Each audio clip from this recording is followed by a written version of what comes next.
La semaine dernière, j'ai eu la chance de rencontrer Céline Lemay, qui est une sage-femme québécoise, qui est aussi chargée de cours en école de sage-femme à l'université des Trois-Rivières. Une sage-femme qui vraiment nous a parlé pendant cette conférence, notamment de la sagesse pratique. C'est quelque chose que j'avais jamais vraiment nommé en tant que tel, mais pendant cette conférence, ça a tellement vibré à l'intérieur de moi. Ça m'a juste fait « Waouh !» Enfin, j'ai l'impression qu'on parle vraiment de comment est-ce qu'on s'ancre dans nos pratiques, de comment est-ce qu'on travaille. Et ça m'a juste tellement donné envie d'échanger autour de ça et de pouvoir parler de à quel point il est essentiel et urgent finalement aussi de reconnaître ça, notre sagesse pratique. Alors, qu'est-ce que c'est que la sagesse pratique ? C'est justement ce dont je vais vous parler aujourd'hui. Je vais un peu vous faire la différence entre la sagesse pratique et la pratique protocolaire. Parce que finalement, c'est justement ça qui est mis dans la balance et c'est ça qui est à nuancer. C'est comment est-ce qu'on travaille centré autour du patient, de son individualisme, de ses besoins, etc. Versus ce dont a besoin médicalement les praticiens pour que ça rentre dans les protocoles, que ça rentre dans les cases du suivi, etc. Donc voilà.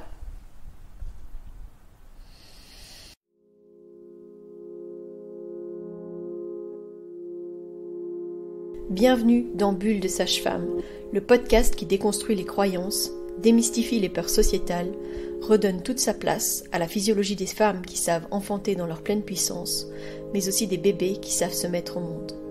Ici, vous profiterez de l'expertise de sages-femmes pratiquant en dehors des hôpitaux, des accouchements à domicile ou en maison de naissance.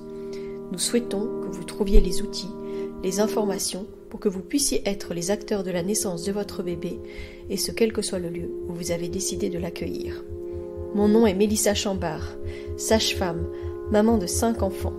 À chaque épisode, je vous partagerai mes astuces, mes bons plans, mon expertise, des anecdotes, mais aussi des témoignages de parents, de sages-femmes et des rencontres inspirantes autour de la périnatalité, dans la bienveillance, la force, la puissance.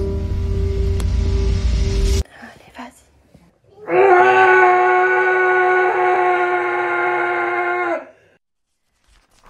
Alors, Céline, elle a partagé quelque chose qui m'a beaucoup plu. C'est qu'elle a partagé comment est-ce qu'on disait le mot sage-femme dans différentes langues et surtout, qu'est-ce que ça avait comme signification. Alors, je vais vous en partager quelques-uns. Je vais pas forcément... Enfin, si j'y arrive, je vais essayer de vous lire comment est-ce qu'on dit le mot. Mais évidemment, je ne connais ni l'accent, ni la manière de prononcer exactement.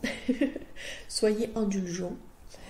Alors, par exemple, sachez qu'en yiddish, on dit Wartsfreu, Wartsfreu, la femme qui attend. En néerlandais, alors moi je suis française, donc je sais que je pratique en Belgique, mais je suis française, donc le néerlandais je ne maîtrise pas non plus de masse. Mais c'est Vroedvrouw, celle qui aide la femme qui accouche. En islandais, on dit Ljósmóðir, la mère de lumière. En anglais ou en espagnol, on dit donc midwife ou comadrona, et ça c'est avec la femme, ça a la même signification les deux. En cantonais, on dit Jipsangpo, celle qui reçoit un bébé. En swahili, on dit Umkunga, la confidente. En danois, on dit Jordmoder, la terre-mère. Et en tumbuka, on dit Muzumba, vieille femme expérimentée. Moi, tout ça, là, ce que ça me ramène, c'est que c'est des mots, des significations qui reconnaissent notre rôle d'accompagnante, comme on dit à côté des femmes, avec les femmes. Notre rôle d'aide, d'accueil, quand on dit celle qui reçoit un bébé, enfin voilà.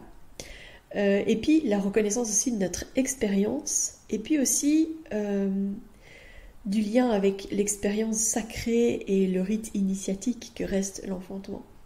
Ces significations-là, elles remettent du sens aussi à ce que c'est que notre métier de sage-femme. Sage-femme, on dit aussi que c'est la sagesse des femmes, donc connaître la science des femmes, mais c'est toujours aussi être à côté des femmes.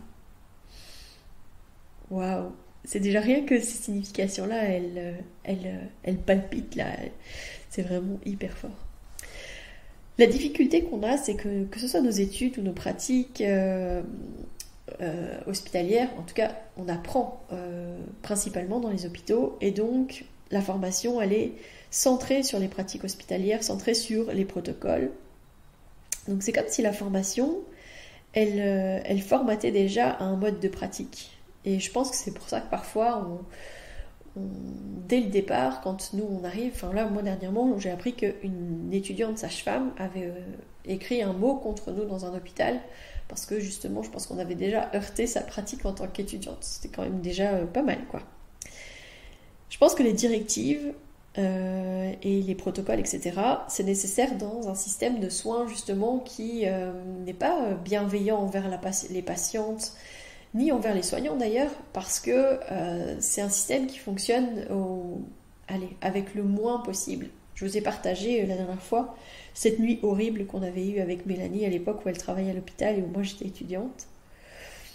Mais c'est là où on voit les limites du système quand ce qui est mis dans la balance, c'est plus l'argent, et donc le fait d'avoir le moins de sages-femmes possible dans un service à payer pour que ce service fonctionne.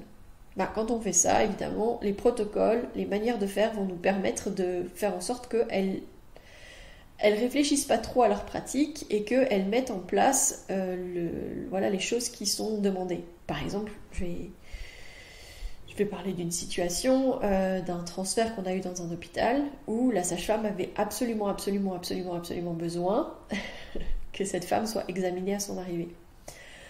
Parce qu'elle ne savait pas remplir son dossier si elle n'avait pas le toucher, en fait, donc de pouvoir décrire le toucher vaginal qu'elle avait eu à l'entrée. Elle ne savait pas avancer si elle n'avait pas ça. Et c'était... ça venait justement perturber son mode de fonctionnement, parce que normalement c'est comme ça. Une femme, elle arrive, on fait d'abord ça, puis on fait ça, puis on fait ça, enfin voilà. Je pense que ça permet de ne rien oublier, parce qu'en fait, quand on suit plusieurs femmes en même temps, quand on est dans un système où justement il y a beaucoup de femmes qui sont suivies, même pas journalièrement, je vais dire, mais de manière annuelle. Imaginons une structure où il y a 3500 naissances par an. Évidemment, si on n'est pas protocolé et si on n'a pas des directives claires, je pense qu'on peut facilement passer à côté de quelque chose. Après, nous, par exemple, dans notre pratique, il y a des choses qu'on se permet. Et je ne parle pas seulement au niveau des naissances, je parle au niveau du suivi de grossesse également. Il y a des choses qu'on se permet. Je pense que c'est pas possible de mettre en place dans un système hospitalier avec justement de trop grandes quantités de personnes. Par exemple, donc... soyons clairs, quand je parle par exemple du diabète gestationnel, on se heurte beaucoup aux équipes médicales et aux gynécologues sur le fait qu'on ne propose pas d'emblée de faire le triangle glycémique. Donc le triangle glycémique, c'est un test où on fait boire une dose de sucre pur aux femmes et où on fait des prises de sang, donc d'abord avant qu'elle boive, puis 1 heure après qu'elle ait bu, puis 2 heures après qu'elle ait bu, pour voir comment est-ce que son corps réagit à cette surcharge de sucre. Alors, voilà, c'est quelque chose qui a été décidé d'utiliser ce test-là, voilà, au niveau des recommandations qui sont en tout cas dans notre pays ici en Belgique. C'est ce test-là qui a été prédominant et on a dit, on va dire que de manière standardisée, on préconise de faire ce test-là pour diagnostiquer s'il y a un diabète gestationnel. Ok.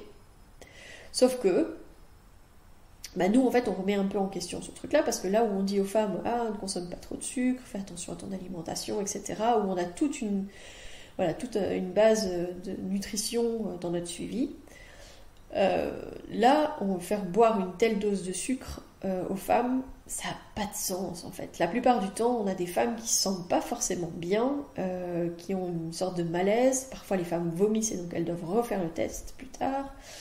Si les femmes sont si mal...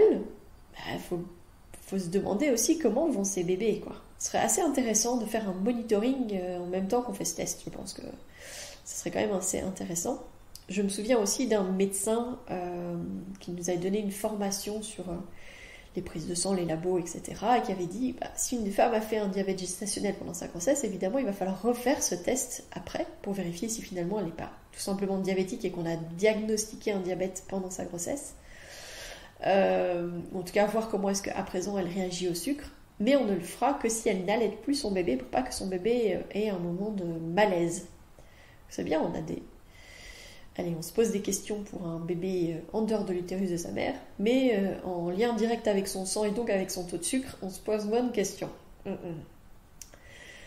Donc nous, on a tâtonné, je dois dire, sur comment faire pour être sûr que les femmes ne développent pas de diabète gestationnel. Et je crois qu'on se heurte aux pratiques dans le sens où la plupart du temps, je crois que quand les femmes annoncent à leur gynécologue qu'elles ne vont pas faire le test, ils se disent juste qu'on est complètement dingue de ne pas faire le test et que si jamais elles développent un diabète, on ne le saura pas. Mais en fait, ne pas faire ce test ne veut pas dire qu'on ne met pas en place des choses pour s'assurer qu'elle n'a pas de diabète. D'accord ? Donc c'est pour ça que je parle de standardisation des pratiques que nous, on n'a pas parce qu'on se centre sur la personne en tant que telle. Parfois, la femme, elle va juste faire son triangle et ça ne va pas poser de problème. Mais si elle ne le souhaite pas, et si nous, en soi, c'est pas le premier examen, la première intention qu'on propose, ça ne veut pas dire qu'on ne fait rien et qu'on attend de voir si dans les étoiles, elle développe ou non un diabète gestationnel. Non, on met en place d'autres choses, d'autres protocoles pour ça. Et je vais dire protocole quand même, parce qu'on les a écrits sur papier. Mais en tout cas, on va proposer d'autres examens pour pouvoir s'assurer qu'elle ne développe pas de diabète gestationnel. C'est compliqué en fait, du coup, ce lien entre le monde hospitalo-centré, protocole normé, basé sur une recommandation, basé sur des études, etc. Et ce qu'on ressent dans notre pratique au quotidien et comment est-ce qu'on accompagne nos patientes. C'est un fonctionnement qui est assez routinier, standardisé, et donc quand je parlais de ça, je me remets dans les directives, les protocoles, etc. C'est un fonctionnement routinier, standardisé. On utilise de manière prédominante des savoirs qui sont basés sur l'évidence scientifique. On regarde un problème et on le résout selon un protocole. D'accord, le protocole, il va dire, si une femme, elle a de l'hypertension, on fait ça, ça, ça, ça. Si une femme, elle saigne, on fait ça, ça, ça, ça, dans un ordre bien précis. Ça aide à ce que les équipes puissent fonctionner, ça aide à ce qu'il y ait une bonne communication entre les différents intervenants, etc. C'est important de reconnaître pourquoi est-ce que ces systèmes-là ont été mis en place. D'accord ? C'est une formule qui est généralisable d'un savoir scientifique et il n'y a pas trop besoin de penser. Au contraire, en fait, c'est normé pour que justement ça roule et que ça fonctionne. On applique ces protocoles, mais on ne reconnaît pas non plus la sagesse des praticiennes. Et je dis praticiennes parce que la plupart du temps, les sages-femmes sont des femmes. Même si il y a des praticiens et il y a des sages-femmes hommes. Je dis ça parce que... je disais qu'il y a... que ça fonctionne parce qu'il y a beaucoup de femmes, il y a un nombre assez important de femmes, etc., qu'il y a beaucoup de praticiens et que du coup, effectivement, il va y avoir un turnover assez important, etc. Mais le problème, c'est que ça a tendance quand même à minimiser justement la sagesse pratique qu'a développée là où les sages-femmes, dans le sens où on ne peut pas juste se baser sur quelque chose qui est mesurable et quantifiable. Le problème du scientifique, c'est que ça se base beaucoup sur des statistiques et des données mathématisables, et que dans la réalité, c'est pas forcément toujours ça, la réalité. C'est pas toujours quelque chose qui est mesurable, etc. C'est aussi parce que ça obscurcit certaines données qui sont tout aussi importantes. Je veux dire que dans nos dossiers, quand on suit une femme en travail, il n'y a pas que le rythme cardiaque, il n'y a pas que la dilatation, si jamais par hasard on avait examiné cette femme, mais il y a aussi tout un tas de données sur son comportement, sur sa manière de se poser, de se tenir, de prendre appui, etc., pour évaluer l'évolution de son travail, pas uniquement basée sur des données qui sont quantifiables, oui c'est ça que je vous disais, standardisables, voilà, c'est tout un autre pan aussi qui s'ouvre à ça. La réalité aussi, c'est que quand on suit plusieurs femmes en même temps, on ne peut pas travailler de la même manière. Parce que je me suis un peu... je me suis pas heurtée, mais je sens que j'ai heurté certaines de mes collègues qui travaillent à l'hôpital. Encore une fois, je l'ai dit la dernière fois et je le redis, vraiment je les admire d'arriver à travailler dans ces conditions-là. Parce que moi j'en serais incapable, et je l'ai déjà dit, pas capable de suivre plusieurs femmes en même temps et pas capable du coup de les suivre de cette manière-là. Parce que quand on parle de pratiques standardisables, etc., de protocoles, c'est aussi parce que dans cette réalité-là, le système qui fonctionne avec le minimum de sages-femmes pour le service, etc., suivre les femmes à distance, ça ne permet pas justement de voir autre chose que ce qui est quantifiable. Donc quand je dis par exemple qu'on examine peu, voire pas du tout les femmes pendant leur travail, ça ne veut pas dire qu'en fait je n'évalue pas le fait que ça évolue, enfin que ça prend et que elle avance dans son accouchement. C'est juste que je ne me base pas sur la dilatation de son col, que je ne vais pas forcément aller vérifier où est-ce qu'elle en est au niveau de son col. Je vais utiliser le toucher vaginal en fait si jamais il y a une non-cohérence entre ce que je vois, ce que j'entends, ce que j'attends et ce qui arrive ou qui n'arrive pas justement. Ça, je vous réexpliquerai tout ça. Mais donc c'est possible pour moi et pour ma collègue et pour mes collègues, parce qu'on est proche, on reste autour des femmes, des couples, etc., qu'on entend comment est-ce que ça évolue, comment est-ce que ça change, parce que même si on n'est pas dans la chambre, on est en général dans la pièce juste à côté, et donc pareil, on entend comment ça prend, comment ça change, etc. On ne se base pas que sur des données mathématisables, mais sur l'ensemble d'une situation au fur et à mesure, et de toutes ces petites choses qui s'ajoutent, un peu comme... Des petites paillettes, des petites pépites tout autour, que nous on récolte et puis qu'on se dit ça c'est bien, ça c'est ok, ça c'est pas.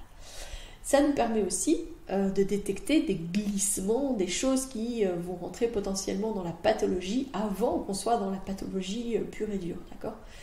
Je vous expliquais à un moment donné que je vous disais si ça fait boum boum dans mon petit cœur, si je ressens un état de tension, etc., c'est qu'il y a peut-être quelque chose de sous-jacent et que je dois y être d'autant plus attentive. Ça, c'est parce que j'ai développé justement ma sagesse pratique. C'est parce que j'ai tenu l'espace de plusieurs naissances, je n'ai jamais compté combien de naissances est-ce que j'ai accompagné, mais j'ai porté l'espace à suffisamment de naissances pour me dire... Ici, il y a peut-être un petit grain de sable dans l'engrenage qui fait qu'il y a un truc qui ne prend pas et qui ne va pas. C'est difficilement quantifiable, ça. C'est difficilement standardisable, ça. C'est difficilement explicable. C'est-à-dire quand je vais transférer en disant « oui, il y a un truc qui ne va pas », mais que je ne peux pas clairement le démontrer, c'est parfois compliqué et pas très confortable, ni pour les gens qui nous accueillent, ni pour nous. Ça, j'avoue. Mais c'est pour ça que c'est important de reconnaître aussi ce sixième sens, ce quelque chose qui nous fait dire bon, maintenant là, on n'est plus trop dans le bon, il y a un truc qui se passe. Alors, évidemment, en fait, je vous dis ça, mais on ne transfère pas juste pour cette raison-là. On va être d'autant plus attentif pour reconnaître si jamais il y a quelque chose. Mais c'était juste dans le cas où on pourrait imaginer que ça se passerait comme ça. Voilà, qu'est-ce que ça amènerait ?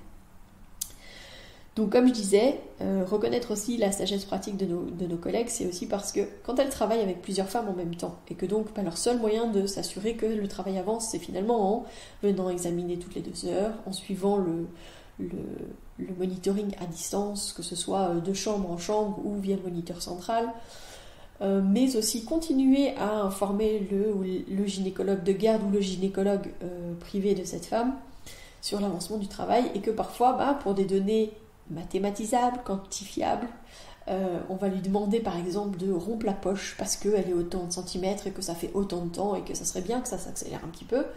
Voilà, la sage-femme qui réfléchit pas tellement et qui est très protocole normé et très dévouée à ce qu'on lui dit et qui dit oui évidemment je vais rompre la poche, etc., elle n'a pas assez développé son sens pratique et clinique visiblement. Parce que justement, elle va peut-être dire peut-être pas tout de suite là, docteur, parce que, je sais pas moi, ce bébé il n'est pas du tout engagé, qu'il y a un risque, etc. Parce qu'elle va se baser sur la situation de cette patiente, ce besoin, etc. Elle va se centrer sur la sécurité de cette femme et de ce bébé à ce moment-là, que ce soit la sécurité physique, parce que là je vous donne un exemple qui est gros comme quand on dit on va pas rompre la poche parce que c'est pas le bon moment, etc.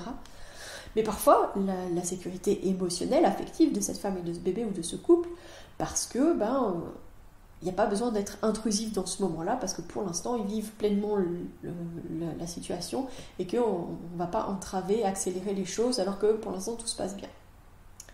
Moi, j'ai eu comme ça une collègue qui s'est vraiment portée comme gardienne de ce couple et de moi, puisque j'accompagnais, pour nous laisser la pleine possibilité pour que cette femme puisse enfanter dans sa pleine puissance, finalement, comme elle aurait pu le faire à la maison de naissance si on n'avait pas transféré, gardienne de cette intrusion et du fait que le médecin, lui, il commençait à s'impatienter et puis parlait un peu de césarienne depuis le tout début, alors qu'on n'était pas mis pour ça à la base. Ces sages-femmes-là, elles sont tellement précieuses. Je le redis, que je les admire et que, enfin voilà. Mais toutes ces petites sages-femmes-là, petites, grandes, moyennes d'ailleurs, je sais pas pourquoi j'ai dit petites, mais toutes ces sages-femmes qui sont dans ces services, qui se battent pour les femmes, pour les bébés, pour les couples, pour respecter au maximum les naissances. Mais merci à vous, quoi. Je remets pas du tout en question le fait que vous travaillez avec ce que vous avez et comme vous le pouvez. Mais le fait que vous vous positionnez comme gardienne d'espace aussi à l'hôpital, waouh, merci à vous, quoi, vraiment. Merci, merci de vous ancrer aussi dans vos pratiques, merci d'essayer de développer votre sagesse pratique à vous aussi dans votre réalité pour pouvoir justement offrir au maximum un accompagnement et une naissance les plus respectueuses possible dans le milieu hospitalier. Parce que hôpital ne veut pas dire accouchement médicalisé, surmédicalisé et naissance non respectée. C'est le cas quand on travaille à corde tendue, avec le minimum, enfin voilà, je pense que là, c'est difficile de faire du bon. On parlait des violences obstétricales beaucoup ces dernières années. Je pense pas qu'il y ait une sage-femme qui le matin se dise « Ouais, aujourd'hui, je vais broyer... Je vais broyer de la parturiente et du bébé, je vais faire chier tout le monde et puis je vais en faire chialer une ou deux. Mais personne, jamais de la vie, sinon on fait pas ce job-là. Enfin voilà. Par contre, la réalité, c'est que sur le terrain, ça arrive encore, et ça arrivera à mon avis encore toujours, parce que parfois on est dirigé par la peur, parce que le médecin nous a fait peur, ou parce qu'on a rencontré une situation qui nous a fait peur il y a quelque temps, et que du coup, on a peur de telle ou telle situation. Ça arrive encore parce que justement, quand on est dans quelque chose de standardisé, mais aussi avec des directives, mais aussi des obligations en termes de rendement, etc., on en arrive à poser des actes qu'à la base on ne voulait pas forcément. Il y a un équilibre à trouver là-dedans. Il y a un équilibre à trouver entre justement les pratiques, les besoins, les obligations, et puis soutenir, etc., les patientes, les couples, les bébés dans ce processus de l'enfantement. Bon. J'ai un peu tergiversé et je suis un peu allée dans des recoins là par rapport aux pratiques standardisées. Mais ce qui est compliqué et ce qui est dangereux, c'est que ces pratiques standardisées, elles empêchent le jugement clinique et les soins individualisés. C'est pas évident. Moi, je peux vous dire que j'ai été victime de ça. D'accord ? Quand je suis arrivée à l'hôpital avec mon bébé en siège, en fait, j'ai été victime du fait que je rentrais pas dans les cases. Je rentrais pas dans leurs cases. On se basait sur ce qu'on n'avait pas et pas sur ce qu'on avait. Exemple tout bête. Dans ce qui a motivé cette césarienne, comme je vous en ai parlé dans mon sujet sur la VAC, ce qui a motivé cette césarienne, c'est que c'était un bébé qui était en siège et qu'on ne connaissait pas, on n'avait pas fait d'estimation de poids parce que j'avais pas fait l'échographie du 3e trimestre. Les échographies, pour moi, ça a été assez difficile pour mes 2 dernières grossesses. Très compliqué. Et puis j'avais cette sensation d'hyper intrusion au niveau de mon bébé et moi j'avais beaucoup de mal à vivre ça. Et pas que ça, c'est pas que ça qui me mettait en difficulté, mais en tout cas c'est ce qui m'avait amené à faire le choix de ne pas faire d'échographie du 3e trimestre. Alors c'est une échographie qui est recommandée, non obligatoire encore une fois, mais quand je suis arrivée là avec mon bébé en siège, sans avoir fait de T3, évidemment, on m'a dit « Ah, mais on ne peut pas être sûr que vous n'avez pas fait de diabète, on ne peut pas être sûr. » Parce que je n'avais pas fait le triangle, évidemment, dont je vous parlais tout à l'heure. Mais j'avais fait des prises de sang, j'avais fait des journaux de glycémie. On s'était assuré avec ma sage-femme que je ne faisais pas de diabète gestationnel, évidemment. Mais donc, comme je n'avais pas fait de T3, comme je n'avais pas fait de triangle de glycémie, en fait, il se basait sur des données de « On ne peut pas le faire parce que ça se trouve, c'est un gros bébé, il ne passera jamais par le bassin de sa mère, donc on ne va pas le faire, quoi. » Mais personne. Et alors oui, on a essayé aussi de me faire une échographie alors que j'étais bien au travail pour essayer de mesurer mon bébé, alors qu'en fait c'était plus du tout possible. J'avais rompu ma poche, voilà, ça rendait quand même les choses vraiment compliquées. Mais personne n'a juste mis ses mains sur mon ventre pour sentir un peu le gabarit de mon bébé, par exemple. Non, on s'est juste basé sur des données médicalisées, des données mesurables qu'on n'avait pas. Et donc il y a une décision qui a été prise, pas du tout par rapport à ma situation, parce que si je vous dis, bah oui, j'avais un bébé en siège, j'avais déjà accouché d'un bébé en siège, c'était mon 4e bébé, et j'étais déjà à 8 cm de dilatation. Qu'est-ce qui m'empêchait de continuer? En soi, rien. Qu'est-ce qui a empêché les équipes de continuer? Eh bien en fait, tout ce qu'ils n'avaient pas. Tout ce qui a fait que je rentrais pas et que je cochais pas leur case. C'est une réalité. C'est ce qui fait qu'on a du mal à faire des soins individualisés et qu'on se base sur le quantifiable, le mesurable, et aussi, on va pas se mentir, sur le médico-légal. Hein.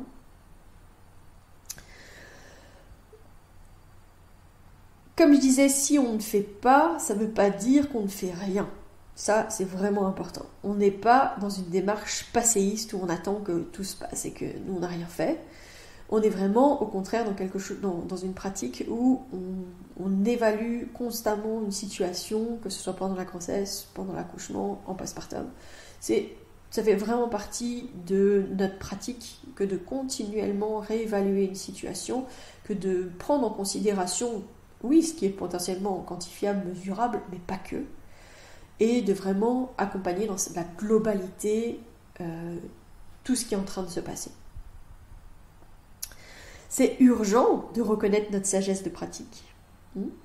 C'est urgent de reconnaître à quel point on n'est pas complètement perdu et perché sur notre montagne. Là. Comme je vous disais, on n'est pas en train de danser nu autour des femmes à la pleine lune. D'accord. Mais de savoir que notre sagesse pratique, elle vient essentiellement, c'est une forme de savoir qui vient essentiellement de notre expérimentation, des expériences qu'on vit et de nos pratiques. C'est pas une formule toute faite, hein. On combine vraiment beaucoup de choses au niveau émotionnel, au niveau éthique, au niveau vraiment de nos pratiques, de qu'est-ce qu'on a rencontré, de nos expériences, comment est-ce qu'on a observé, comment est-ce qu'on a compris, voilà. C'est vraiment utiliser tous nos sens aussi pour évaluer une situation, mais ça fait partie de notre sagesse pratique. Être vraiment dans quelque chose où on réfléchit et pas juste prendre des décisions parce que il y a un protocole qui m'a dit que je devais faire comme ça. Non, on va prendre en considération et les recommandations, et la situation, et les besoins, etc. C'est important de reconnaître que tout est une nuance de gris, plus ou moins clair. C'est pas tout blanc ou tout noir. Et quand je dis ça, c'est dans les deux facettes. C'est-à-dire que c'est pas parce que je travaille en dehors de l'hôpital que moi je suis toute blanche et que ce qui se passe à l'hôpital c'est tout noir. Et inversement, j'aimerais que mes collègues à l'hôpital ne se disent pas que eux ils sont tout blancs et que moi je suis toute noire. J'aimerais que chacun se nourrisse des pratiques des uns et des autres. Ça c'est dans mon utopie.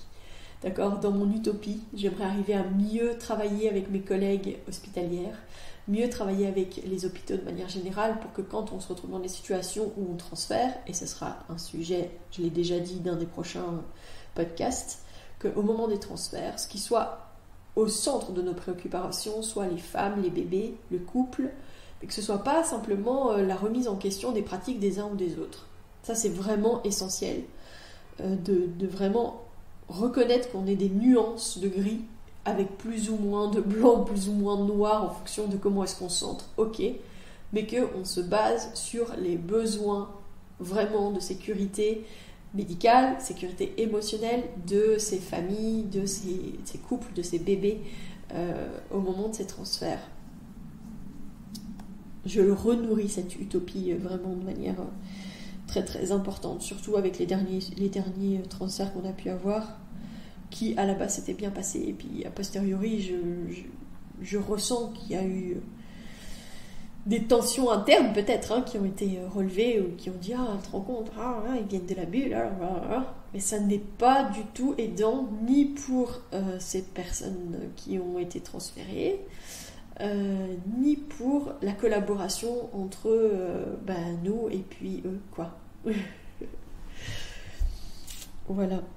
Donc quand je disais vraiment reconnaître notre sagesse pratique, c'est vraiment Prendre conscience que c'est notre bon sens, notre confiance en soi, le fait qu'on aime apprendre, se remettre en question perpétuellement, tirer parti de toutes les expériences qu'on vit, qu'elles soient positives comme négatives. C'est hyper important de s'en servir pour nourrir justement cette sagesse pratique. L'expérience, c'est ce qu'on apprend de ce qui nous arrive. L'expérience, ça se construit.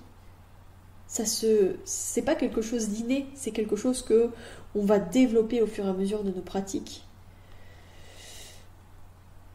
Et on ne nous apprend pas ça. On ne nous apprend pas ça, même si on nous dit que dans notre profession, on a une obligation de formation continue. Mais finalement, qu'est-ce qu'on en fait de ces formations ? Est-ce que ça nous nourrit vraiment ? Est-ce que ça nous forme ? Ou est-ce que c'est juste un énième syllabus dans notre placard pour dire qu'on a fait telle formation ? Ça, c'est pas très formateur pour le coup. L'expérience, elle est aussi à transmettre. Elle est aussi à faire voyager. C'est hyper important de se dire que il faut au maximum partager les histoires de naissance. Au maximum partager les pratiques. Je pense que c'est ce que je souhaite au plus possible avec ce podcast. C'est vraiment de faire voyager notre sagesse, notre sagesse pratique, vraiment, de faire reconnaître qu'on n'est pas que des huluberlus, d'accord ? Mais surtout, en fait, partager aussi ces petits bouts de rencontres, ces petits bouts de naissance, d'accompagnement, etc. C'est pour ça qu'on a à cœur aussi de continuer à raconter les naissances sur nos pages Facebook et Instagram. Si vous nous suivez, vous avez déjà lu des récits de naissance et vous vous êtes rendu compte aussi qu'on partage les belles expériences Instagrammables et tout ça, mais aussi les expériences moins faciles.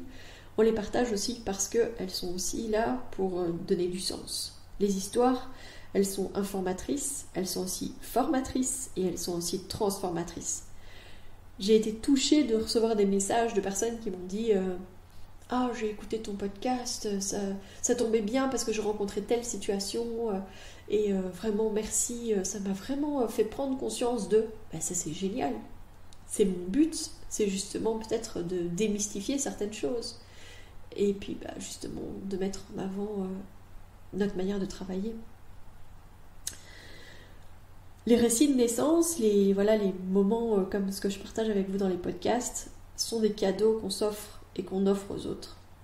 On apprend de chaque femme, chaque jour, de chaque bébé, chaque jour, de chaque couple, chaque jour.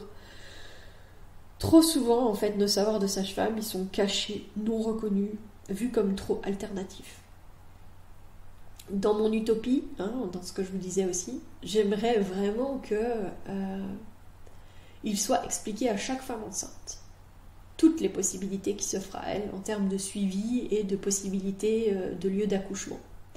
Pour l'instant, c'est encore trop marginalisé. C'est finalement bouche à oreille. C'est si jamais elle a été conscientisée parce que, je sais pas moi, sa cousine ou sa belle-sœur a accouché en dehors de l'hôpital, qu'elle est consciente que ça existe. Moi, quand je parle de mon travail avec des gens que je connais pas, la plupart du temps, on me dit « Ah, on a le droit d'accoucher à la maison. Ah, on a le droit, ça existe ça, les maisons de naissance. » Nous, on a l'impression qu'évidemment ça existe parce que dans nos pratiques, on n'a que ça. Mais dans la réalité, on représente 1% des naissances en Belgique. Pas nous, la bulle, Nous, toutes les sages-femmes qui pratiquent en dehors des hôpitaux en Belgique, on représente 1% des naissances. C'est absolument rien, d'accord ? Et ça, pourquoi ? En grosse partie parce que les gens ne savent pas. Après, attention, la naissance en dehors des hôpitaux, elle n'est pas faite pour tout le monde. La naissance respectée, ça doit être ce que veulent les gens. Ça peut être effectivement d'accoucher avec une péri, ça peut être d'accoucher à la maison, ça peut être même d'avoir une césarienne si jamais elle le désire. D'accord ? Une naissance respectée, ça devrait être ça. Je veux dire, personne ne demande à une femme de motiver, etc. Si jamais elle veut s'agrandir les seins ou au contraire les rapetisser parce qu'elle trouve qu'elle a une trop grosse poitrine, on va pas lui dire qu'elle peut pas, parce que c'est pas comme ça qu'on fait. Bon, si elle signe et qu'elle paye, et que elle va aller voir un médecin qui est ok, elle pourra le faire, il n'y a pas de problème. Une femme qui a décidé qu'elle voulait pas accoucher par le bas, quelque raison que ce soit, parce qu'on a déjà rencontré en fait des femmes qui avaient vécu de tels traumas et notamment des histoires d'inceste ou d'abus qui étaient tellement traumatiques qu'elles voulaient absolument pas accoucher, ou alors que c'est des bébés qui se sont jamais vraiment déclenchés, et sûrement à cause de ça. Pourquoi est-ce qu'on n'accepte pas finalement aussi une césarienne parce que c'est nécessaire pour elle? C'est bon à questionner, même si moi je suis grande, défendresse de l'accouchement respecté, etc. Mais quand je dis accouchement respecté, en fait, ça devrait être sous toutes ses formes. Mais donc, dans mon utopie, on devrait dire à toutes les femmes qui viennent de faire un test urinaire, d'avoir leur résultat de prise de sang, etc., on devrait leur dire, et donc, où est-ce que vous souhaitez accoucher? Peut-être que du coup, elle va dire, comment ça, où est-ce que je vais accoucher? Je vais accoucher dans tel hôpital, comme ma cousine, j'en sais rien. Non, mais est-ce que vous savez que vous pouvez accoucher à l'hôpital, évidemment, avec votre gynécologue si vous le souhaitez, ou avec l'équipe de sage-femme. Vous pouvez aussi accoucher dans les gîtes intra-hospitaliers, comme en Belgique on a le cocon, on a le nid. Vous pouvez accoucher en maison de naissance, donc ça on en a plusieurs en Wallonie. Sur Bruxelles aussi, mais pour l'instant un peu en stand-by. À Bruxelles c'est Passage, en Wallonie on a l'Arche de Noé, on a Éclore, on a la Bulle. Et je sais qu'il y a une 4e maison de naissance, mais dont je ne connais pas le nom, qui est tenue par une sage-femme.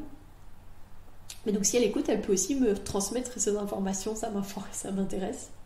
Et puis elles peuvent accoucher à domicile avec tout un tas de sages-femmes qui pratiquent aussi les accouchements à domicile, que vous pouvez retrouver sur le site sagefemme.be. Donc nous, on pratique des accouchements à domicile dans un certain rayon autour de la maison de naissance. Mais il y a des sages-femmes qui pratiquent partout en Wallonie. Alors, un petit peu moins, je crois, du côté du Luxembourg, mais d'ici là, il y a peut-être une petite collègue qui a pris... À nouveau, j'ai dit petite, je ne sais pas pourquoi. Il y a peut-être une collègue qui a pris le relais de ce côté-là. Donc voilà, de manière utopique, j'aimerais vraiment qu'on informe les patientes qui viennent d'apprendre qu'elles sont enceintes de toutes les possibilités qui s'offrent à elles. Parce que là, on aurait un vrai choix éclairé. Quand on protocole une norme, etc., on crée du consentement en fait. On leur dit, c'est comme ça qu'on fait, alors hop, les femmes elles le font. D'accord ? Si on ne remet pas en question, si on ne se remet pas en question, et si parfois on ne remet pas en question nos pratiques parce que c'est les besoins de cette patiente, alors on va droit dans le mur. Voilà, j'espère que ça vous a plu. Céline, elle avait partagé aussi une citation de Gandhi qui dit « Soyez le changement que vous souhaitez voir dans le monde ». Ça c'est tellement... Ça aussi, ça vibre fort. Et surtout, elle avait dit « Ne sous-estimez jamais le pouvoir d'une goutte d'eau ». Voilà, je crois qu'aujourd'hui, j'ai semé ma petite goutte d'eau. En tout cas, je l'ai laissée tomber.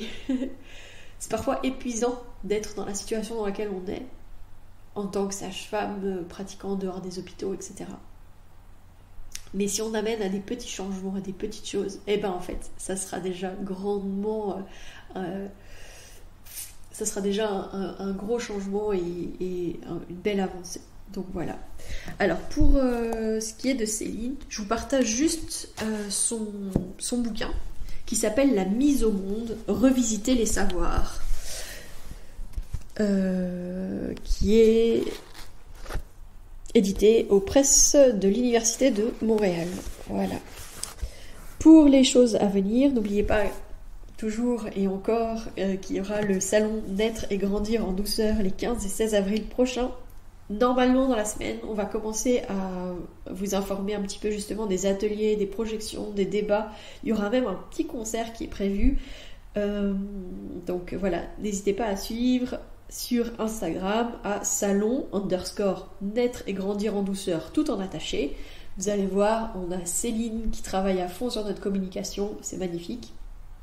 Voilà, et on a bien hâte de vous rencontrer là-bas.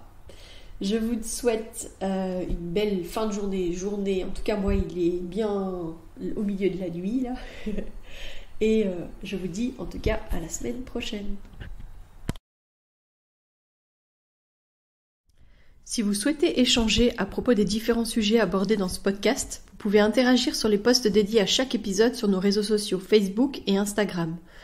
Vous pouvez également me joindre par email à melissa.chambard@gmail.com. Je serai également ravie de collaborer avec vous, que ce soit pour un témoignage, une rencontre ou pour savoir quel sujet vous intéresserait à l'avenir. Je vous invite à vous abonner pour ne rien louper des prochains épisodes, mettre des étoiles, des commentaires et surtout à partager pour faire rayonner, voyager ce podcast, pour démystifier l'accouchement en dehors de l'hôpital, parler de ses suivis, de ses naissances et continuer à accueillir en douceur les adultes de demain.